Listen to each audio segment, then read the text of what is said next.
Well, hello there everybody, welcome back to episode 5 of my Let's Play of Pillars of Eternity. This is IVATOPIA and I'm about to leave the cave. And before I did, I'll quickly show you if you didn't watch last episode. Oh, she's not showing up because of the shadows, but basically my companion's lying there dead.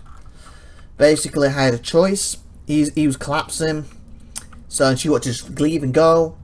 And he goes, I need to rest, so I said, no, we'll rest, we'll all be strong, we'll all three go together. We woke up, our water was missing. And she was dead because she ran off without us. Speaking of which, I should have that back now, I believe. Maybe not. Okay, I thought we picked the water up. What's this? Oh, we have a stash. Oh, neat.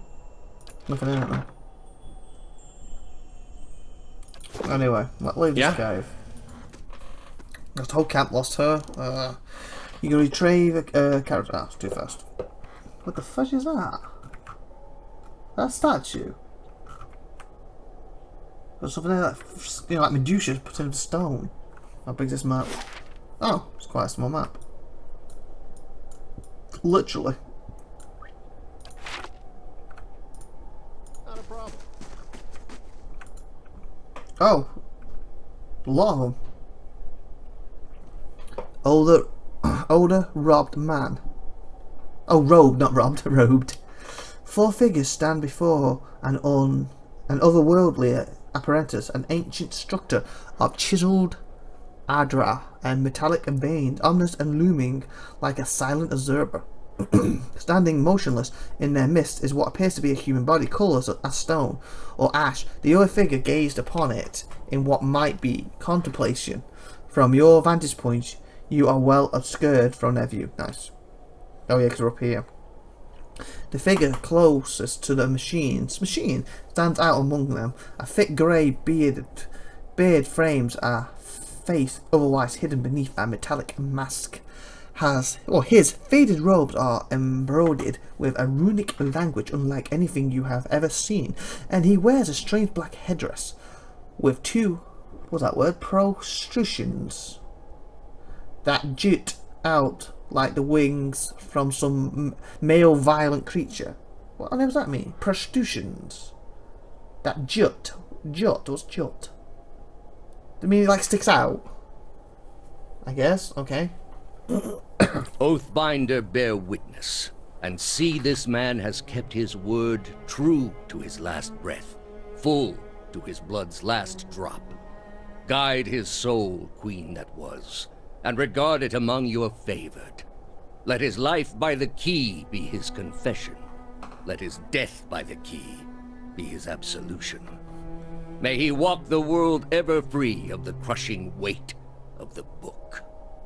Okay. Your brother has done his part, and you have seen the power of his contribution. Be a sacrifice. I will accept no further hesitation from the rest of you.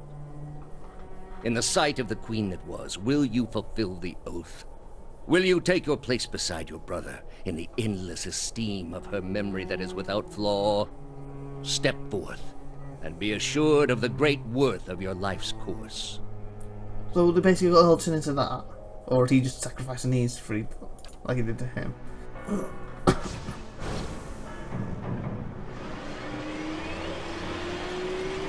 Okay. And he's leaving. And he's randomly leaves. So he just killed all of them. This kind of like the stuff I was doing when I was recording Torment earlier, to Tides or Numrana. Some effects. The Gilding Veil. Actually, that makes sense. Because I think when Torment comes up, it says using the Pillars of Eternity engine, so I think it's by the same people.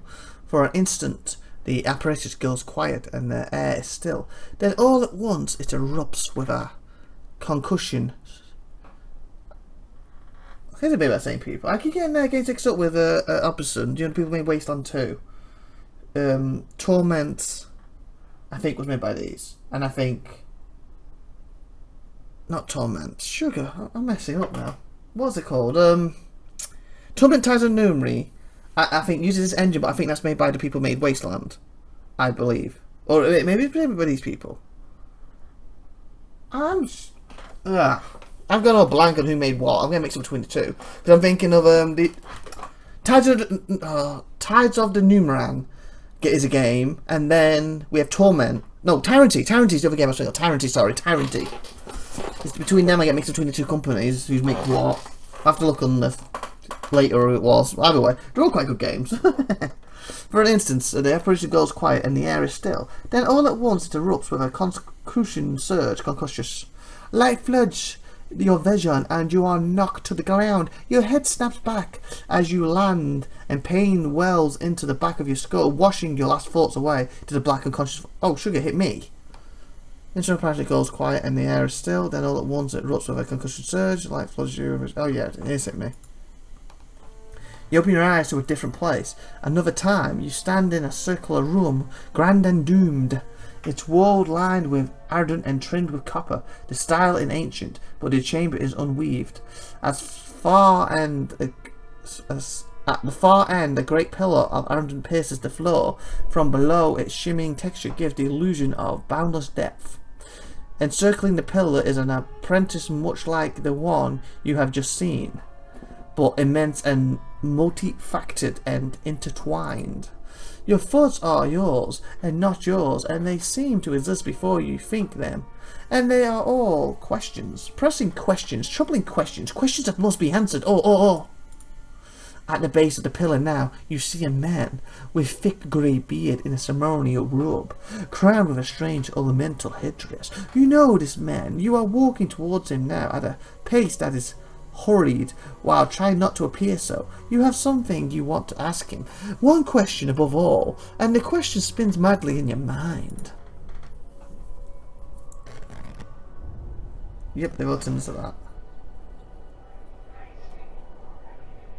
Oh, crud, he's not killed what's his name, has it? You waken to find your malice has broken, only to be replaced with something far more concerning. Fate whispers are unaudible at the edge of your hearing, like a ringing in your ears that does not subside. Movement flirts through your whoever it is, but when you turn to look, you can see no sign of whatever it was. You find your gaze regularly darting this way and that, and involuntary paranoia tick. If this is a sickness, it may be dangerous to go without treatment for long. The figures at the machine stand frozen in place, flesh and blood replaced by cinders and ash. The man who led them is nowhere to be seen. Yeah, we saw him leave. One of your characters has become fragmented. Fragile represents the physical and psychological wear and tear of demanding activity on a character. It's most commonly received as injury when a character is knocked out, but some script interactions will also result in fracture. If they are especially grueling, fracture goes through multiple stages, initially inflicting minor penalties, but growing in severity over time. Resting in the easiest way to remove the effect of fracture, because some consumables can also remove it.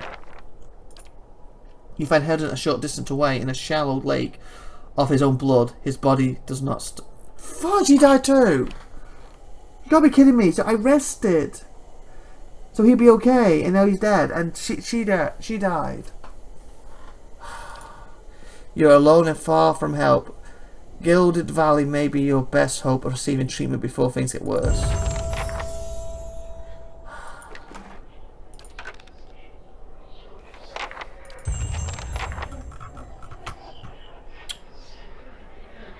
Character has earned enough experience to advance a level. Click the icon and portrait to level 1. Great, so the camp I came with, every single person's dead.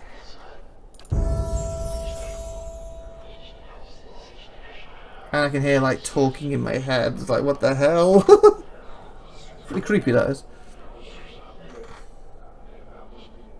Okay, so I have 6 points. Unused points carried to next. Will carry. Oh, that's good. Stealth allows characters of any class attempt to avoid being seen or heard. It is usually automatically whenever the character is in scouting mode. The higher the character's skill, the closer they can get to enemies before being detected. I like playing roguish characters, so that'd be a good one to have. Adventuring is tiring work. In addition to hazards of morale of Mortal Kombat, adventures have walls to climb, rivers to cross, and pits to leap over. Once per encounter, characters with athletes can use their second wind ability to recover lost endurance. A higher athlete score increases the effect of second wind. And scripted interactions. Athletes is used for physical feats like climbing, swimming, jumping. So that's going to be for 25 endurance. Okay, so that's going to be important too. Okay, I'm going to have to cut that little section out. The phone went off, and for some reason it was right in the room, on top of a box. When I normally move it to the bedroom or something, so it doesn't go off. But for some reason it got moved into here, and I didn't know it was, so we moved it, and it was very loud. Okay, I was checking between these. Lore represents a character's complement of miscellaneous knowledge and trivia, often of occult or ascendant topics. Standard conversation and script interaction lore is used to activate scrolls. Higher lore values character use higher level. Okay. So druid plus 1 mercenary equals 2. Okay. Mechanics. Traps and locks can be a problem for even the toughest adventurers, draining their resources and maiming or killing those who are unfortunate enough to be trigger unseen floor plates. The mechanic skill makes it easier to open locks and find stable traps. Additionally, any character can use the mechanic skill to place traps of their own. The higher the mechanic skill, the more accurate the trap in conversations and script interactions. Mechanics can be used to activate a stable variety of mechanics. Okay.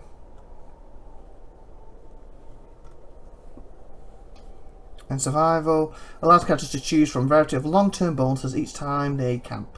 The first 6 ranks grant the following bonus. Oh, okay, so that's when I could pick that heal thing. So, damage reduction, healing multiplier, bonus to movement, accuracy, increased consumable, bonus damage. The 6th rank, the previously earned bonuses become more powerful in the same order they was received. Oh, okay, that'll be good.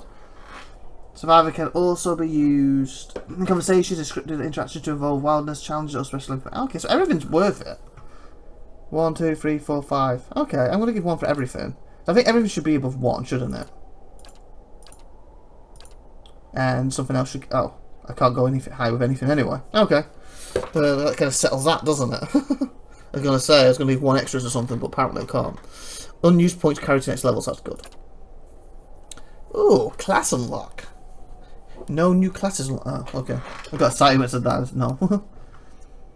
Okay, so what's all this? Offensive, defensive.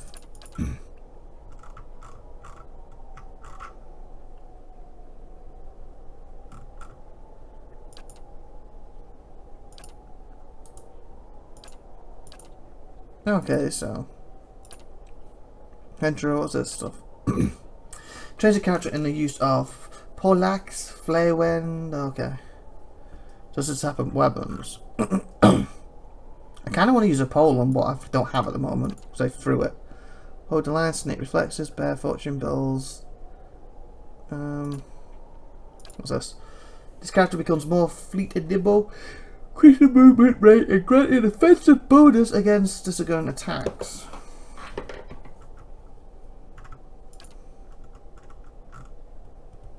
What's this? Ooh, Veteran's Recovery. By adopting the strict discipline of Fighter, the character is able to pace themselves in combat, steadily regaining endurance over time. That's passive. Oh, nice.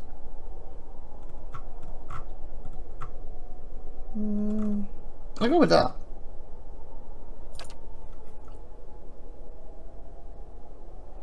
Adopting this strict discipline of a fighter, the character is able to pace themselves, steadily regaining endurance. Yeah, I'll go with that. I'm assuming endurance is there versus for health, isn't it?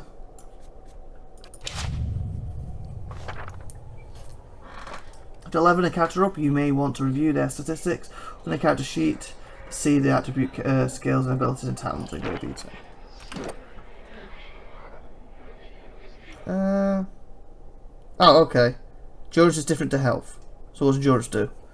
Represents a character's short-term survivability damage that is not absorbed by a character's damage. Reduction goes straight to the endurance and health. Potions and healing magic, such as from a Paladin, Priest, or Druid, can restore endurance in combat. When a character's endurance reaches 0, he or she will be knocked out. Oh, okay, so it is important. So if that is 0, will be knocked out. So what's the difference with health then? A knocked out character can break back into combat through the use of revivability. Otherwise, characters will regain all of their endurance at the end of combat, assuming they are not don't know inside. What's health do then? Health is long-term damage only regained through rest and certain talents. Damage that is not absorbed by a character's damage reduction goes straight into the health endurance. When a character's health reaches 0, they will either be maimed or killed. Oh, they can die. Sugar. Killed depending on the game's settings. A main character who is reduced to 0 will always be killed, regardless of settings. Oh, so basically, if he's maimed and hit 0, he's dead. If he's not maimed, hit 0, he would just be maimed. Unlike endurance, a character's health does not get restored after combat, but characters have much larger health values than endurance. Okay. So if I lose 44 endurance, he's unconscious. If I go down to 0, he gets maimed. If I'm maimed and hit 0, he's dead. Okay, that's a little different, but quite interesting. What was that personality thing? Time in party, 8 hours, 3 minutes, seconds. Time in combat. I guess it's in-game time, because there's no way I've been in the party for 8 hours playing this. This is only my 5th episode. First one was almost an hour, but these ones have been like 15 minutes each. Actually, I'm 60 minutes of this one now, but that's not nowhere near 8 hours. That would be like 3 hours tops if you stretch my 15 to 20 minutes each time. And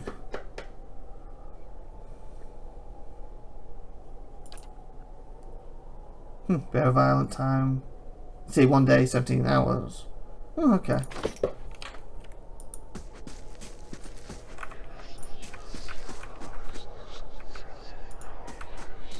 The voices in the head.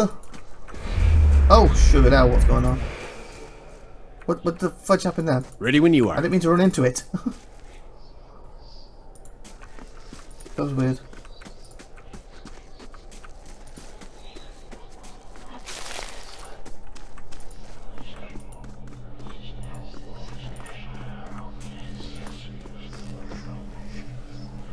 Ah!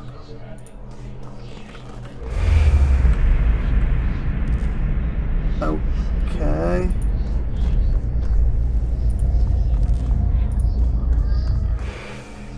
This is weird.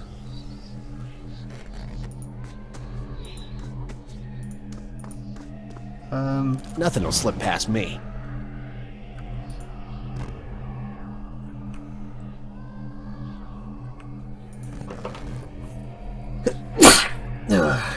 Bless me, I just sneezed them. This massive structure is formed of stone, iron and copper, covered in strange clips that too fast. Air around the vibrations with unusual energy. These are weird.